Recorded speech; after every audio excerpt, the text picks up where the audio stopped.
معاہدے رضاکارانہ ختم کرو یا نتائج کے لیے تیار ہو جاؤ، حکومت نے 5 IPPs کو خبردار کر دیا۔ اسلام آباد ایک بڑی پیش رفت یہ ہوئی ہے کہ 1994 کی پالیسی کے تحت قائم کیے گئے بجلی پیدا کرنے والے 4 آزاد اداروں IPPs اور 2002 کی پالیسی کے تحت قائم کیے گئے ایک IPP کے مالکان سے 2 ٹوک الفاظ میں کہا گیا ہے کہ وہ رضاکارانہ طور پر بجلی کی خریداری کے معاہدے پاور پرچیز ایگریمنٹ منسوخ کر دیں اور بجلی دو اور ادائیگی لو کا نظام اختیار کریں، بصورت دیگر نتائج کا سامنا کریں۔ یہ اس پیش رفت سے آگاہ کر دیا گیا۔ ان 5 IPPs کے مالکان کو بتایا گیا ہے کہ حکومت آئندہ 3 سے 5 برسوں کے لیے مذکورہ IPPs کو صلاحیت کے حساب سے کیپیسٹی چارجز کی مد میں 139 تا 150 ارب روپے کی ادائیگی نہیں کرے گی۔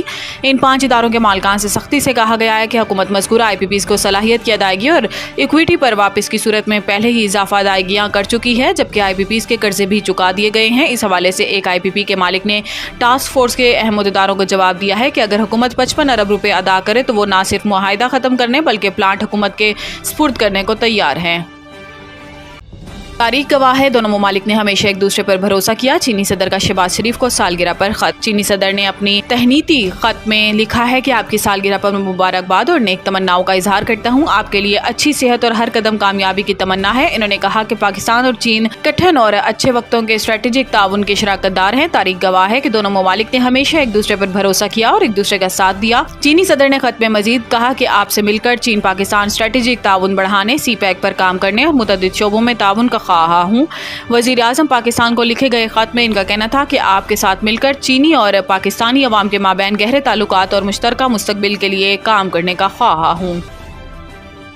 عظمہ بخاری ویڈیو کیس، عدالت DGFIA کی عدم پیشی پر برہم، ٹریول ہسٹری طلب کر لی۔ لاہور ہائی کورٹ کی چیف جسٹس عالیہ نیلم نے عظمہ بخاری کی نازیبہ فیک ویڈیو کے خلاف درخواست پر سماعت کی، جس سلسلے میں سرکاری وکیل اور عظمہ بخاری کے وکیل عدالت میں پیش ہوئے۔ دوران سماعت جسٹس عالیہ نیلم نے استفسار کیا کہ DGFIA کہاں ہے۔ اس پر سرکاری وکیل نے آگاہ کیا کہ وہ سرکاری سطح پر میٹنگ کے لیے چین گئے ہیں۔ چیف جسٹس نے کہا کہ آئندہ سماعت پر DGFIA خود پیش ہوں، بورڈنگ پاسز اور ٹریول ہسٹری پیش کی جائے۔ اپنے DG کو بتا دیجیے گا کہ عدالت سے کھیلنا اتنا آسان نہیں۔ FIA کو عادت ہے لوگوں کو آفس بلا کے پکڑنے کی، خود آفس سے باہر نہیں نکلتے۔ بعد ازاں عدالت نے کیس کی سماعت 30 ستمبر تک ملتوی کر دی۔ عمران خان کی چیف جسٹس کے خلاف پریکٹس پروسیجر کمیٹی میں درخواست دائر۔ انہوں نے درخواست میں استدعا کی ہے کہ چیف جسٹس میرے اور PTI سے متعلقہ کسی بھی کیس کا حصہ نہ بنے۔ صدارتی آرڈیننس کے بعد جسٹس امین الدین خان 3 رکنی کمیٹی کا حصہ ہیں۔ چیف جسٹس پاکستان قاضی فائز عیسیٰ اور جسٹس منصور علی شاہ بھی کمیٹی کے ممبر ہیں۔